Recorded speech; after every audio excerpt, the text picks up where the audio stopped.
Hello everyone, and welcome back to the World Explorer podcast, where it is the first of the month, and therefore we are doing a world building basics. If you don't know what that is where we take a topic about world building and kind of just broaden on it, share some tips, or just our experiences with it, or who knows what, honestly, it could be anything, but we try to stick with the topic. I'm also joined by Isaac. Every once in a while. Yeah, every once in a while we might drift off and talk about macaroni and cheese or something. It's just bound to happen. It's just who we are. But today we have a pretty broad topic, so I think we'll be able to stay with it. Alright, yeah, I don't know what the topic is, so throw it at me. Yeah, I'm really surprised we haven't done this one yet, because it's such a huge part of world building, but that's religion.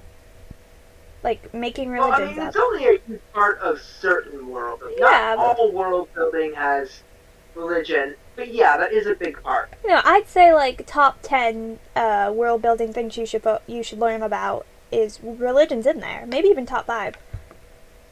I would probably say top 10. Not sure I would go as far as top 5, but top 10, sure. Maybe we'll make a list one day. Do a video on that. A list of the top 10. Or top 5. You know who talked a whole lot about world building religion in one of his lectures? Brandon Sanderson! And if you haven't checked him out, you should. Yeah. I've totally checked him out, yeah. Anyway, so, and that's fair. His lectures are they're like an hour long. So. Yeah, I've been too busy watching Green Eggs and Ham instead. I can only do one of That's even better. Yeah, watch Green Eggs and Ham and then watch Brandon Sanderson. We'll see. But anyways, we are off religion. track. We're going to be talking about religion today and world building religion. We are not talking religion in the sense of like Christianity and Judaism and no, we're talking about making them. Making up your own religion. Okay? Let's establish that before people click off angrily, thinking we're about to lecture them on faith. We're not. Not here. Yeah, and instead of, and we're not talking about, like, we have a whole bunch of fake religions. Just how to world build an actual religion that fits into your world. Maybe it's not a real religion. You can have those, and we can maybe talk about those. But I think we're primarily going to be talking about the ones that are actually real within the world, within the world that we are creating. Yeah. We got things like cult. First, I guess you have to establish, the big thing is this a world in which there's a dominant religion and, like, minor ones or cults and stuff? Or is this one where there's a lot of diverse religions? Because that will affect how you build your different faiths in your cultures. Yeah, because when you have a world with multiple religions and they are all focused around some sort of deity, then you have to decide, do all of these religions coexist? Like, are they all true, or is there only like one, maybe two true religions? Okay, that's a big I think that it's personally more fun to have it be all of the religions are true, so long as they don't conflict with each other. Yeah. But if you have, okay, so I want to look at something like Moon Knight real quick. So yes, you've seen Moon Knight. Caught up. I have seen the entirety of Moon Knight, so I'll try and avoid spoilers for the most part, in case people haven't seen it. That's valid. But basically, in there's a religion that is confirmed to be true, with like certain types of gods and stuff. Yeah. Now we've also got the Norse gods in this world. Yes. Now and we've also got got Greek or Roman gods confirmed now as well. Yeah, thanks to the Thor trailer. All these different gods. Mm-hmm. We've got all these different gods and all these different religions in the Marvel universe. Yeah. And they all kind of conflict with each other because they all have their own gods that cover the same things, or they all have their own creation myths, or they all have their own, all these different things. So you gotta wonder, how can all these different gods coexist in the same universe without contradicting each other? That's something that you might want to watch out for. Yeah, I think one of my biggest complaints about Marvel, and Marvel does an amazing job in things, but they're terrible at this, is why aren't certain things interacting with each other sooner? Like, we have these, I think you watch the trailer, you know they're Egyptian gods, that's not a spoiler. You have these Egyptian gods, and then you have like the Eternals, and they're living on the same planet doing the same thing, and you sit there going like, how have they not interacted before? Have they acknowledged each other? Are they aware of each other's existence? Don't you think they might be friends, possibly? Like, they're on the planet to do the exact same thing. So you'd think they'd interact more, but no, guess not. And it's the same with like different superheroes and stuff. Like constantly, people's biggest complaint about Marvel is like, this character really would have shown up in this situation, don't you think? And then they don't. But like, I understand why from like a movie story point that they can't do that. But it is really frustrating that that happens so often. Yeah, when there's basically like an easy answer to, this isn't even, we're not even getting into world building anymore, this is a story, but when there's an easy answer to a problem or something obvious should happen or should show up that doesn't, that's bad world building, bad writing, bad continuity, etc. Yeah. Like, I mean, one of the main complaints about Infinity War was that everybody was like, okay, so there's about 1 million different ways that the Avengers could defeat Thanos. And yet, they don't use any of these ways because Doctor Strange said, no, we've only got one shot. One in one however many million. Yep. And Thanos, on the other hand, when he's got all these Infinity Stones, he's got near infinite power, he should be able to just snap his fingers and still kill them instantly. Maybe not half the universe, but these people that are in front of him, sure. I mean, he turned them into, like, ribbons and whatever else when he encountered the Guardians of the Galaxy. I don't know entirely. It's a reality stone. He can clearly manipulate matter. So that's the sort of thing where no, that was the reality stone. Okay, I want to defend them on that. That was the reality stone that can only like make reality look like something else. It can't actually change what reality is. So he made them look like they turned into bubbles and ribbons, and they thought that they did, but they didn't actually. So it doesn't actually kill them. You actually have to physically do that. And end of my speech. Continue. But even then, I'm just thinking there's a lot of different other abilities with all different stones he can essentially one-shot whoever he wants. I don't think he even wants the Mind Stone can shoot a laser. Yeah, but I honestly think that's how in What If that Vision defeats Thanos is he just instantly kills him by slicing him in half with the Mind Stone. Yeah, well, yeah. What If probably did not help with Doctor Strange's there's only one way, and then What If's like, no, there's not. Yeah, What If had some problems. But anyway, world building religions. Yeah, let's stay on topic, or pretend to. Yeah. Okay, so... Yeah, so when you're world building a religion, of course, you're going to have maybe a group of people who worship this deity or abide by this religion. If you want to look at there are some religions that you can build where it's less of a religion like based around a certain deity or god and more a sort of way of life and belief system, kind of like the Mandalorian. The Mandalorians have a religion, but they don't worship anything. Don't have a god or anything, or at least not that we know of. They don't worship any being, but they still say that they have a religion, even though it's more like a cult. But they call it a religion. Cult. It's definitely a cult. But, yeah, it's a cool cult. They refer to themselves as a religion, but still.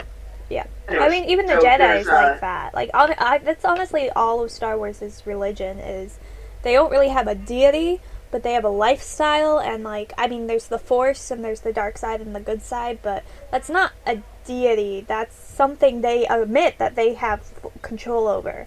So, like, it seems weird to worship something you are above. So it's definitely more of a way of life for all Star Wars religions, or most of. I think there are some actual, like, deity worshipping in some of the smaller books or lesser known stories. Fun fact, did you know that the Jedi in Star Wars is based off of Buddhism? No, I did not. I learned. Yeah, George Lucas is a Buddhist. I didn't know he was, but that explains a lot of things, but also makes me confused about even more. Yeah, I mean, when you think about like their way of thinking, and you got the balance that they must have with the light and dark, and Yeah. all of these different things, like it screams Buddhism. Yeah. But then even more, in all of the torn up paint and stuff on Boba Fett's armor, he has a third eye on his forehead. Oh. It's Right, hardly noticeable. Like, you can't really tell it's there. The only reason I noticed it was there was because in the holiday special, in the animated version, he has that third eye, and it's very clear. True, it is. That's right, guys. We've seen that movie. It's awful. I suggest watching it with a group of friends. Do not watch it by yourself. Yeah. But it does also have, like, a religious culture. Like, it's got its Christmas. It's not Christmas, but... We don't talk about that! But we it's don't talk canon about Life's now! Day. But Life's Day is canon now. It was in The Mandalorian. We don't talk about Life's Day. You're gonna look, this has to go on no. YouTube. Isaac, this has to go on YouTube. We just talked about this. We don't poke the Disney music there. But Star Wars is a good example of religion that doesn't have a deity, because not all religions do. So yeah, it's more based around a belief system. Now, maybe we should talk a little bit more about the ones that do have deities. yeah, I mean, my story that I'm writing has a deity, and it involves child sacrifices. So Oh, fun! yep, all my friends were concerned about me in my writing class. It's like That's a fair concern. they weren't prepared for it. But but at the same time, the story I'm writing, like, religion is it's a driving force of the story. Like, I'd say it is the main force behind everything that's happening. Revolves around this city, and their religion and their culture is based around it, and their housing reflects it, their celebrations and customs all reflect around it. So I have a very heavily religion-influenced world, but that's not necessary. You can have a religion in a world and it not be like the main feature of it. Okay, so yeah, we should probably talk about why people follow religion, and the different advantages and disadvantages that might come with following certain religions. What do they expect to gain from following this religion? And this also And comes sometimes it can really be as simple as, well, my parents and their parents before them and all my ancestors have had this religion, so I also have it. Sometimes it can be as simple as that. Yeah, but but something important to keep in mind of this is your religion real or not within your world? Because if it's not real, then what you have, the benefits of it are all, like, in your head. They're placebo effects, almost, like the comfort you get from a god watching over you every time you sacrifice them or all that. It's just placebo. It's not actually happening, but the characters think it is, but the readers know it's not. But if there is actually a deity that is active and actually doing things, then that can be really fun, because now you have a god in play in your story. And that... I have a really fun example of this. Go for it. Of the one where there's where you think there's a deity, but there isn't.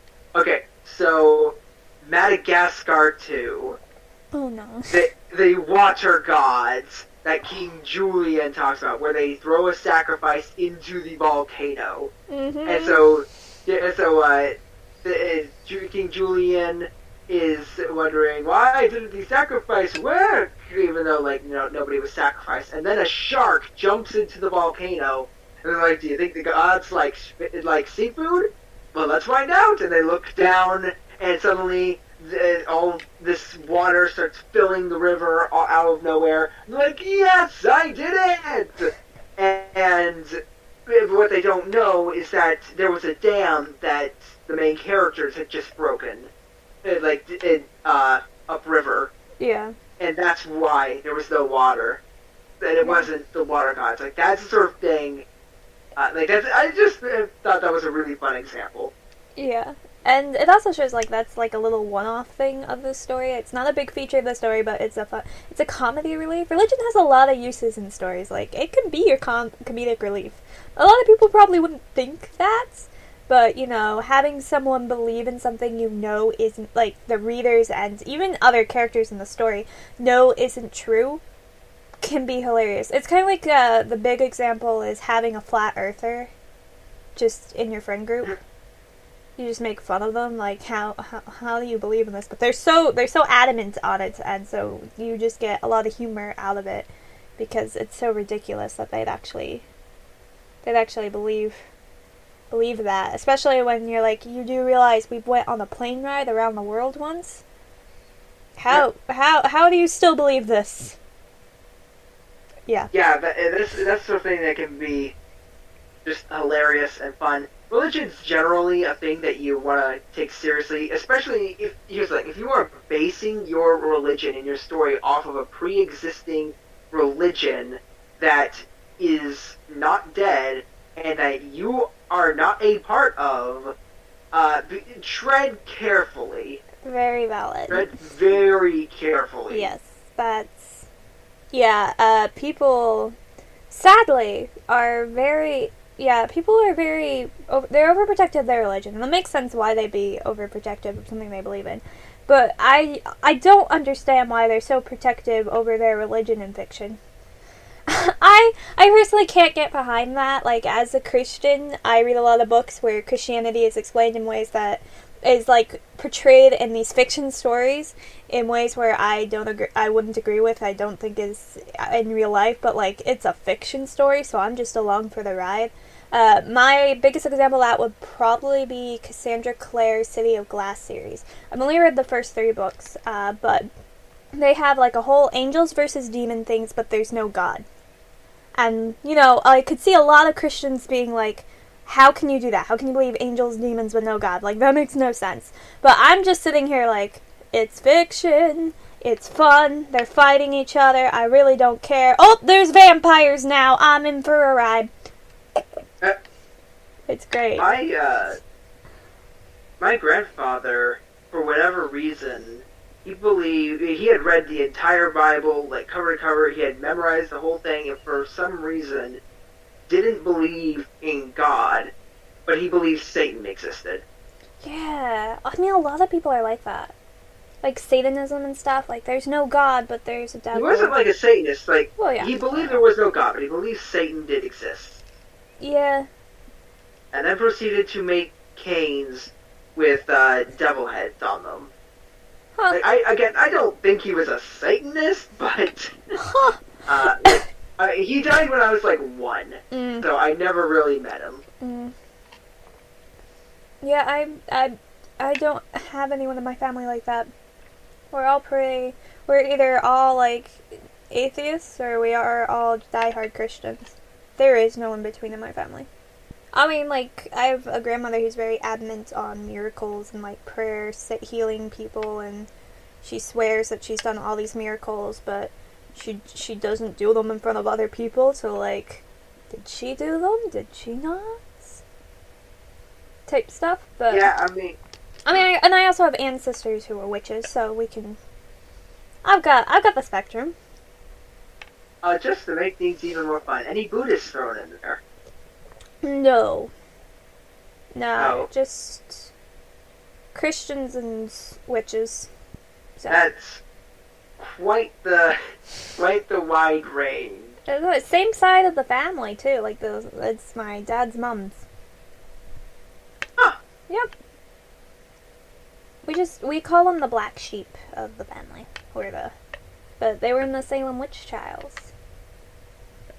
So back to how to world build religions and stuff. I don't know. I think Salem witch trials actually brings up a good idea. When you have religion, you tend to have like people against the religion or that's true. The opposite. You have your cults and your Satanists, as in our world terms, who are people who sort of like take the opposite side of religion, and some people who are just against the religion entirely. Like, you're a witch, burn the witch at the stake. Yeah, even though most of it was just drugs. And you can have some people go and make a movie with witch trials sort of set up, and then it's like, if she weighs the same as a duck, and she's made of wood. And therefore she floats. A witch! Their reasoning, I'm like, where in the Bible? All the Bible says is that, like, witchcraftery is wrong because, you know, you're trying to take power from God and stuff. Like, it makes sense why in Christian church that. But, like, where in the Bible does it say that they weigh the same as a duck and that they float in water? And also, whose logic is it that if you're not a witch, the way we're going to test it will kill you, but if you are a witch, it won't, and then will kill you? Do you not know what I was referencing? I kind of do, but, like... Monty Python. Are you? I have not seen that. Okay, oh no! Okay, so, I'll give you a little bit more context to that joke. Okay, so what happens is, there's, a person who they think is a witch. And they've got all these different peasants accusing her of being a witch.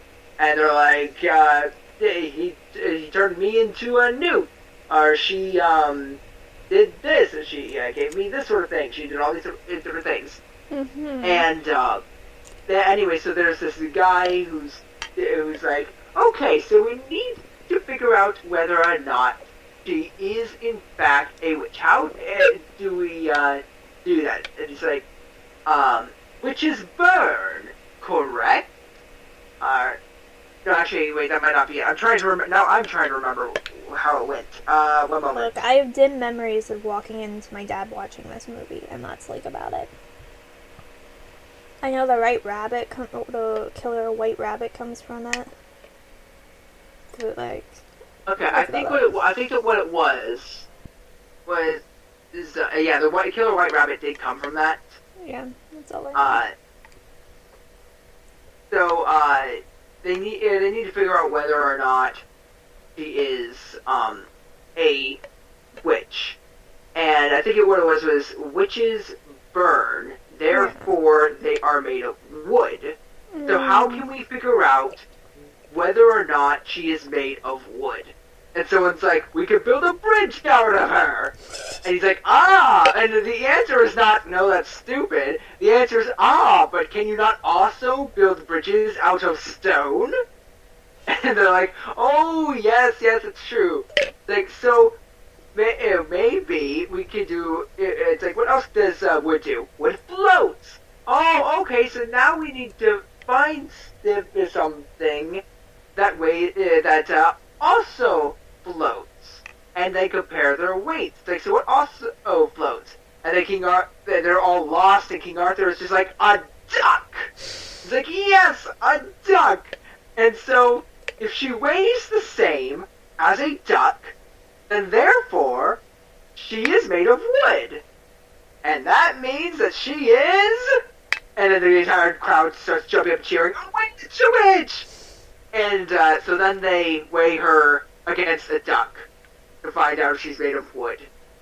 And she did weigh the same as a duck. I think that's the most surprising thing. And then the person with the scale and everything, he then proceeds to call King Arthur a man of science. Oh no. Oh dear. It's a wonderful movie. Yeah, more making fun of religion. That movie also kind of pokes fun at Christianity, because God shows up in that movie, and he is annoyed in that movie by people groveling and worshiping him, and like, he's annoyed by people worshiping him, essentially. Okay, very different from actual Christianity. Yeah. I'd say opposite, honestly. Like, basically what happens is God shows up in the sky, he's poking his head through the clouds, and they're all like, it's God, and then they kneel down, and they bow, and then he's like, oh, stop it! It's like, I find this so annoying, it's, oh, forgive me this, oh, bless me that. It's like that is God's personality in this movie. Fascinating. It's not exactly accurate. No, But that's the but sort of it's thing fiction. that might be seen as offensive, but like it is fiction. And it's also a comedy and a parody. Which is Yeah. another thing to keep in mind, like the genre. Like, if you were doing that and you were trying to do like a serious movie where you were using Christianity in itself as the religion in your world, and you did something like that, I could see why people would get upset because you're saying Christianity is like this. And that's the thing, like, yeah, it when seems like you're mocking Christianity yeah, in a way. yeah. So, but this is a parody. Like, I could see why that'd be funny. Like, it's just a parody. It's not meant to like condemn the religion or anything. So that's why I usually recommend like do a made up religion versus trying to do a real one. Because if you do one that's from our world, you are stuck with that now. You gotta do the research. You've gotta ask the right people. You gotta get it proofread by people who know what you're talking about. Stuff like that, especially if it's a religion you aren't very familiar with. Meanwhile, though, if you make up your own religion or you decide to take this religion and, like, say, oh, you thought it was this religion, but it's actually, like, these parts of it are correct and these parts aren't, and I've created my own religion out of this, like Cassandra Clare did, then you're good. Then that's fine. Like, no one should condemn you. And if you do, I think that's their problem. And that's their problem. They need to get over themselves, and they need to stop being entitled and let the fiction just be fiction. And, you know, you're gonna offend someone no matter what you write, so just even ignore if you them. take something like, even if you're taking something like Greek mythology, apparently people are very touchy on that subject. Because, like, the Percy Jackson books. Yeah. The author for those books, he apparently got some stuff, got a few small details wrong in his research on Greek mythology, and people were very, very, very upset about that. And I like probably way more than they should have been. think it's a dead religion. Get over it. Yeah, I mean, it's not even your religion to be offended by. But I do think the reason they were mostly offended, and this is another thing you have to be careful with, is that he advertises him at the Percy Jackson series. He sees all his series on like mythological gods and deities as a tool in which kids can learn about these mythologies and deities and stuff in like a fun modern way. And that is where, when he makes mistakes like that, it becomes concerning, because kids are reading this with in the back of their mind that this is a new way to see the gods, and that they're going to learn about the gods and the characters and stuff via these stories. So when you get something wrong and that's the goal of it, I could see why people would get more upset. Unlike something like Marvel and Thor and all his his buddies, like, none of us really care, because they're not there to teach you about these gods. They're here to say, this is our version of it. Like, if not, Loki would be very less entertaining and would also be Odin's brother, quotation marks. And at some point would have to have a relationship with a horse. So, like, I'm okay with Marvel not being totally accurate to the original mythology. Yeah. It's like, Loki is Odin's brother. Odin is still Thor's father. Yeah. Loki, like Fenrir shows up in Ragnarok, but it's Hela's Fenrir is actually one of Fenrir, Hela, and Jormungand are Loki's 3 children. Jormungand has not yet showed up in Thor. Maybe he will in Thor: Love and Thunder. Is that what it's called? Yeah. This upcoming Thor movie. Yeah. Also, Hela would not have been the badass villain she was, because Hela was the okay child out of the 3. Yeah, like Hela is all of the relationships and personality stuff are all scrambled.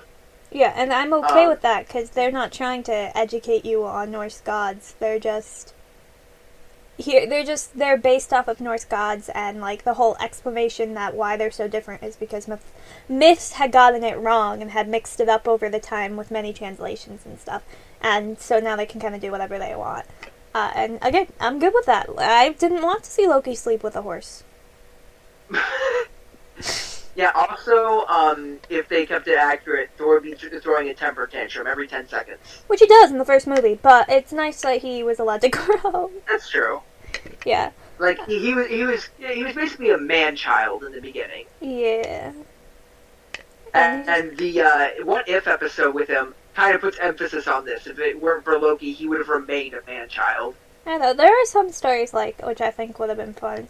But, I mean, it is fun with series like that, though. If you do know the mythology, you get, like, references, like, Loki's imprisonment, and one of the main things in his imprisonment is his mouth has, like, a piece over it that looks like it's a metal sewn onto his mouth, and that is in reference to one of his myths, where he bets his head, in a thing, and loses. And the guy's like, I am now going to chop your head off at long last. And Loki looks at him and says, yes, but if you take even an inch of my neck, I get your head as well. And he's like, ah. So he just sews his mouth closed for a couple months instead. So Loki just can't talk, which is torturous. It must have been the most peaceful time ever in Asgard. It was uneventful. People were bored. People liked Loki in Asgard. Asgard was the embodiment, if you've seen one of our videos where we talked about, like, chaos and innovation and stuff like that, Loki was the only one creating chaos and innovation in Asgard. Otherwise, there is no Asgard, there's no Norse mythology without Loki. Because it's boring. Despite the fact that Loki was a later addition to Norse mythology, which is a whole thing. But, I didn't know that. Yeah, it's... I recommend, if you guys are interested in Norse mythology and, like, the background of Loki, Overly Sarcastic does an amazing video. Just type in Overly Sarcastic History of Loki. And they do a whole thing on it, and it's really well done. And she does all the research for you, and she shows how she does the research, and it's really cool. And it's a good video, and it kind of explains the origin of Loki, and it's fun. How do you start off making a religion? I mean, I guess step one, decide how prominent you want it to be. Is it this minor thing, or is it this big thing? Step two, how involved do you want the gods of the religion to be, or do you want gods in general? Is a good thing? I don't know. Honestly, it depends on the type of story you have. Like, a story like the one I'm writing, religion is huge, so I have to really focus heavily on it. But there's a lot of stories where it's not a big deal, it's just a detail in the background. So... For me, I have not world built a religion before, at least not like in my books and stuff. But for me, if I were to write a religion, I imagine the way it would happen is I would say, I think this thing is cool. This element of the world is like a cool idea to have, like some sort of deity doing X. And then I, from there, weave more into it. How does this deity and this creature actually fit into the world better? Actually, you know what? I am kind of world building a religion right now. For one of my stories, where there is a god, but it's not. I don't really want to call it much of a religion because, like, he's not even known for the most part. Yeah. Like, not many people know about him, and yeah, it's I'm not even. It barely qualifies as a religion, even though it's got this mighty, powerful god. Yeah. I mean, for, like, the religion I'm working on, which is relatively well developed, I'd say. Well, the world I'm creating is actually a really interesting one in that it's got all of these. Each country has its own deity. They're all real. They all rule over it, but there's different levels of worship. So the story I'm currently working on right now, this deity, she runs the show, but, like, she's a mute goddess. She doesn't talk or do anything. Like, throughout the book, you're going to be wondering if she's real or not. And to be honest, I have yet to decide if she's real or not. So, I don't know if she is. I'm just writing the story and seeing what happens. But, like, the whole thing starts with, like, children sacrifices. This is a desert country, and their main export is glass. So what would she be the goddess of? And it's like, she is the goddess of fire and sunlight and heat. So, like, there's a purifying process for the children who are going to be sacrificed. She is also, like, a goddess of order and balance in societies. So I have a really unique societal order organization, which I think I'm really proud of. And so, like, part of it is that, like, sadly, disabled people are the ones getting sacrificed and stuff, and so are the orphans. But at the same time, it's a luck. So you roll the dice, and if your dice gets picked, you get sacrificed, and if not, then you get to work in the temple. And then people in the temple have a very small, but it is a chance to be married into royalty, because the royalty is required to marry into the temple dwellers, so that way their social status is a circle. So they're constantly moving down and up it through the generations. Please tell me that the sacrifice is done via a glass blade. It is not. It is done via fire. It should be. I will consider it. I mean, they have like all sorts of glass stuff, so that could fit in. But they do have very painful for the child purification process. That it's not fun to write, but yeah. This was the scene where my friends were like, where my classmates were like, what the heck is wrong with you? You have a very dark and twisted mind. I do. I write horror for fun. What did you expect? I don't know, Barney. That's a different type of horror. Yeah, that's a very different type of horror. Barney and Teletubbies. Teletubbies don't freak me out, but Barney does. I actually went back and watched parts of an episode of Teletubbies one time, because I was like, I watched this as a kid. I don't remember much of it. Yeah. And I was just like, I was watching it, I was like, what the heck is going on? No, I admit it was weird, but like, it didn't freak me out. Barney freaked me out. Especially knowing the background of Barney now. Wait, there's the background of Barney? Oh, the actor? Yeah, I wasn't aware. He would smoke cigarettes and touch the kids in weird, inappropriate ways, and it was just not a good time. The actor was creepy. And then that translated into Barney becoming creepy. I thought Barney was just creepy in general. He is, but like, then the actor, and like, once you know the background, it's just like, oh, he's really creepy. Yeah. Yep, it just gets worse. It does, it really does, but... I mean, I guess we could leave it off here, because I don't really religion have much more to say on it. Yeah, religion is such a broad topic, but at the same time, there's not much you can say about it. Like, I feel like we've covered the big points, like, careful if you use real religion in your stories, a few tips on how to, like, make your own, but at the same time, religion is such a, like, any method to make religion can work. It could just be something that springs on you, or it's something you meticulously develop. It could come from the environment, from the characters. Yeah. Religion is just a belief system. It's a character believes in X. And I mean, this can also be a tool that you use to force your characters to do certain things or to not do certain things. True. It's like, well, why don't... It's like you're in combat. Why don't you just kill the person? It's against my religion to kill anything. Are we... Aang. Yeah, I was about to say, is this our Avatar bingo? Yeah, this is our Avatar reference. So, like, kind of like Aang, where it's against his religion to kill the Fire Lord, and he's in a situation where he feels as though he has no choice. And so it go watch Avatar. It builds up into this grand finale where he's got this choice to make, and he's trying to figure out how can spoil the ending. I'm not gonna spoil the ending. If you haven't already seen Avatar, why not go watch it? Anyways, but yeah, so yeah, religion is a very good tool. It's not a necessary one, contrary to a lot of people's ideas of stories. Like, you gotta have a religion or a belief system. You don't. It just depends on the story you want to read. And also, honestly, if you take anything out of this podcast, can it be just to let fiction religions be? Like, stop trying to compare them and stuff them into your personal religion's hole, or condemning them for, like, suggesting something you don't believe in their religion. It's make-believe. The author knows this. Just let it be and enjoy the story. Yeah, people take stories and story elements way, way, way too seriously sometimes. Yeah, like, this is one of those instances where it's like, just chill. Yeah, enjoy Chill the a story. little bit. Like, I read tons of things with things I don't believe in all the time, and I still enjoy the story because it's a story. So, that's what I think you guys should take out of this. Let me know if you agree with us, and if you don't, give us a nice comment explaining why, and we can discuss it. Don't. Or a furious comment.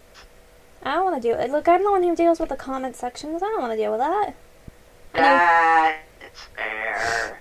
Anyways, we are going to end it here.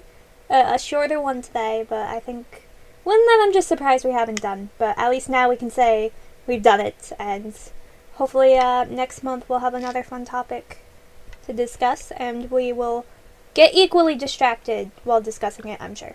But we're really good at that. We're so good at it. But we will see you guys next week with a normal world building, our classic world building with the prompts and stuff next week. So, bye guys! Bye! Madagascar 2, of all things, is what I referenced today. That was the example I gave.